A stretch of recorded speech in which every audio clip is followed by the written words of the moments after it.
bella mezcla de diosa y pantera,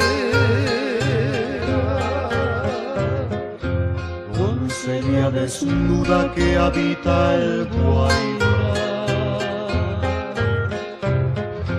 La disca romanza curvó sus caderas, copiando un recodo de azul Paraná.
Bravea en sus sienes su orgullo de pluma,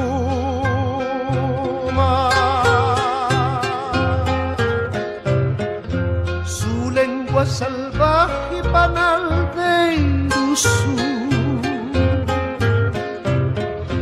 collar de colmillos de tigres y pumas, enjolla la musa de Bitiruzú. Montada india mancera de la raza virgen Eva Guayaquil.